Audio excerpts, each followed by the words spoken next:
नमस्कार, इस वक्त के बुलेटिन में आप सभी का स्वागत है और मैं हूं आपके साथ रहनू। चलिए आज की अहम खबरों पर नजर डालते हैं। आज देश भर के ट्रेड यूनियन और किसान संगठनों ने भारत सरकार की नीतियों के खिलाफ भारत बंद बुलाया है। इस हड़ताल में लगभग 30 करोड़ मजदूर शामिल होंगे, जिससे बैंक, परिवहन और कुछ सरकारी कामकाज प्रभावित होने की आशंका है।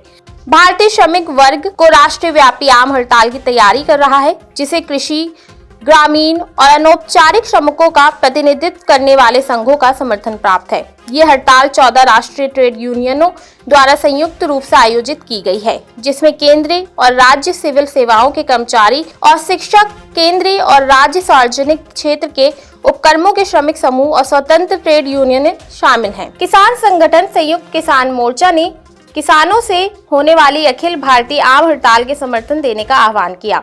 व्यापार संघों ने 4 श्रम संहिताओं, बिजली विधेयक 2025, बीज विधेयक 2025 और पशु एवं पशु कृषि अधिनियम 2025 को वापस लेने की मांग के समर्थन में ये हड़ताल बुलाई है। बता दें, आज यातायात, परिवहन, बैंकों और बाजारों पर भारत बंद का प्रभाव दिखेगा। इससे सार्वजनिक परिवहन प्रभावित होने की आशंका है, जिससे सड़कों पर अवरोध उत्पन्न हो सकते हैं और बसें, टैक्सियां और लोकल ट्रेनें बाधित हो सकती हैं। बांग्लादेश में आज 299 सीटों पर वोटिंग शुरू हो गई है। बता दें कि ये पहली बार है जब पूर्व प्रधानमंत्री शेख हसीना की पार्टी के बगैर चुनाव हो रहे हैं। बांग्लादेश में 13वीं आम सभा के लिए स्थानीय समय अनुसार सुबह 7:30 बजे से वोटिंग शुरू हो गई है। भारतीय समय अनुसार सुबह 7 बजे से वोटिंग चालू हुई है। सभी पोलिंग स्टेशनों पर सुरक्षा सख्त कर दी गई है। बांग्लादेश की 300 संसदीय सीटों के लिए 12 करोड़ मतदाता वोट डाल रहे हैं। हालांकि शेरपुर 3 संसदीय सीट पर एक उम्मीदवार की मौत हो जाने से मतदान स्थगित कर दिया गया है। अब केवल 299 सीटों पर मतदान हो रहे हैं। ये मतदान शाम 4:30 बजे तक चलेगा। वोटों की गिनती शाम 5 बजे से शुरू हो जाएगी। ये बांग्लादेश के इतिहास का सबसे अहम चुनाव माना जा रहा है। साल 2024 में पूर्व प्रधानमंत्री शेख हसीना के खिलाफ जुलाई-अगस्त में छात्रों के नेतृत्व वाले हुए जन आंदोलन के बाद ये पहला आम चुनाव है। छात्रों द्वारा किए गए इस आंदोलन ने शेख हसीना की सरकार को सत्ता से उखाड़ फेंका था, जिसके बाद उनको भारत में शरण लेनी पड़ी। पूर्व प्रधानमंत्री शेख हसीना को आंदोलन के दमन और हत्याओं का दोषी ठहराए जाने और उन्हें मौत की सजा सुनाए जाने के बाद उनकी अवामी लीग पार्टी को भी यूनिस सरकार द्वारा बैन कर दिया गया था। ऐसे में अब मुख्य मुकाबला बांग्लादेश नेशनलिस्ट पार्टी BNP और जमात इस्लामी के नेतृत्व वाले 11 पार्टी गठबंधन के बीच है।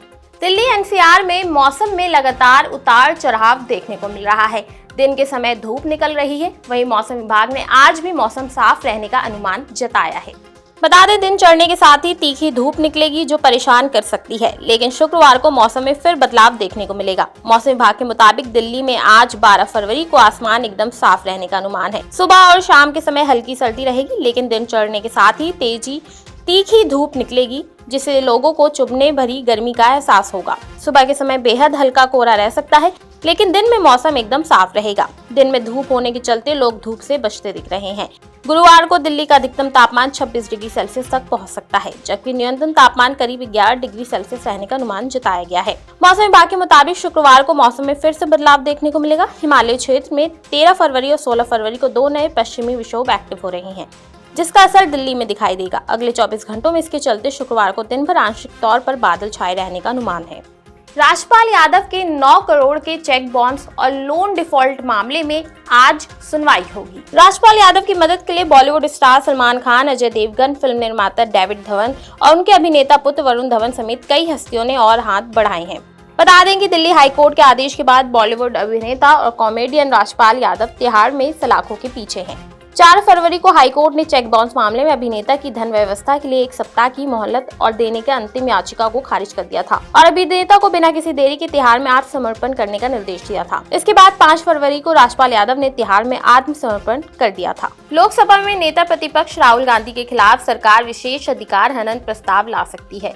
उन्हें इस संबंध में नोटिस भेजा गया है और शाम 5 बजे तक जवाब देने को कहा गया है।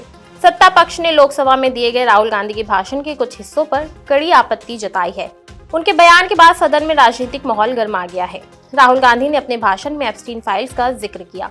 हालांकि जब आसन पर बैठे जगदम्बिका पाल ने उन्हें टोका तो राहुल गांधी ने कहा कि वे एप्स्टीन का नाम नहीं लेंगे। राहुल गांधी ने केंद्रीय मंत्री हरदीप सिंह पुरी का नाम लेते हुए सवाल किया कि उन्हें एप्स्टीन से किसने मिलवाया। इस बयान पर भी सत्ता पक्ष ने आपत्ति जताई है। केंद्रीय मंत्री हरदीप सिंह पुरी ने राहुल गांधी के आरोपों को बेबुनियाद बताया है।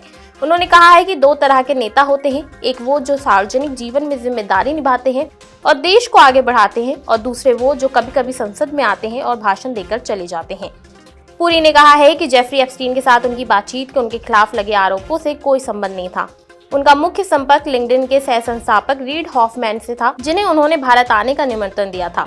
उन्होंने बताया कि 3 मिलियन ईमेल में सिर्फ 3-4 बार उनका नाम आया। वे कुछ मौकों पर एक प्रतिनिधि मंडल के हिस्से के रूप में एप्स्टीन से मिले थे और केवल एक ईमेल का आदान प्रदान हुआ था। बातचीत मेक इन इंडिया जैसे विषय पर हुई थी और उनका एप्स्टीन के कथित अपराधों से कोई लेना देना नहीं था। तो ये थी आज की अहम खबरें जिन पर हमारी दिन भर नजर बनी रहेगी। ऐसे ही देश और दुनिया की तमाम खबरों के लिए देखते रहिए नवोदय टाइम्स पंजाब केसरी।